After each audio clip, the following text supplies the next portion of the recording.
మాట ఈరోజు ఇక్కడ సమావేశం ఏర్పడిన ముఖ్య ఉద్దేశం ఏమంటే కృష్ణానది యాజమాన్య బోర్డును కర్నూలులో ఏర్పాటు చేయాలని రేపు ఉదయం మన నంద్యాల ఆంజనేయ స్వామి గుడి కానించి గాంధీ చౌక్ కల్పన సెంటర్ శ్రీనివాస్ సెంటర్ మీద మన యొక్క ఎంఆర్ఎల్స్ కాడ ధర్నా ప్రోగ్రాం పెట్టాము.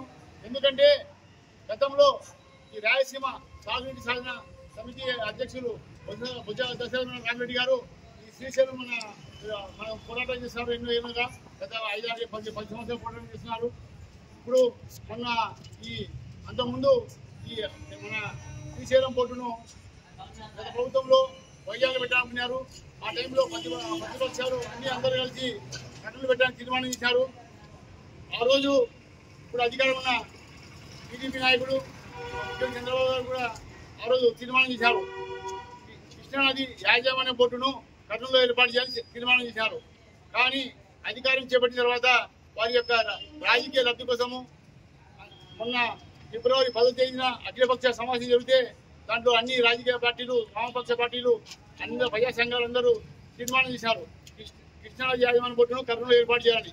కానీ 2 రోజుల తర్వాత ముఖ్యమంత్రి చంద్రబాబు నాయుడు గారు ఈ యొక్క కృష్ణానది యాజమాన్య బోర్డును నేను విజయవాడలో పెడుతున్నానని స్టేట్మెంట్ ఇచ్చారు.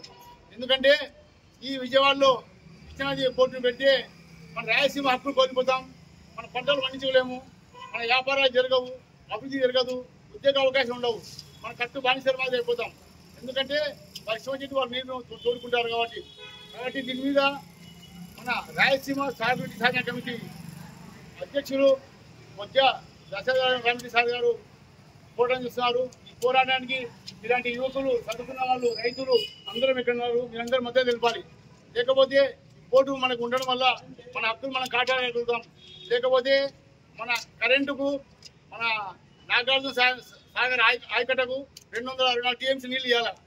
కానీ ఈ సంవత్సరము 1200 టీఎంసీ నీళ్ళు వాళ్ళు తోడుకున్నారు కరెంటు కోసమై. అంటే ఇష్టానుసారం వాళ్ళు వాడుకుంటున్నారు, మన హక్కుల్ని కాలు రాస్తున్నారు. కాబట్టి మనమందరము ఇక్కడ చదువుకున్న వాళ్ళు, రైతులు అందరూ ఉన్నారు. మనందరూ ఈ యొక్క అంశాన్ని గమనించాలి. ప్రతి ఒక్కరు కామెంట్ చదవండి. మనందరూ కలిసి రేపు జరగబోయే ఆ యొక్క ర్యాలీలో పాల్గొనాలి. ప్రతి ఒక్కరికి చెప్పాలి, జై కిసాన్, జై జవాన్, జై హింద్, జై రాయలసీమ, జై రాయలసీమ.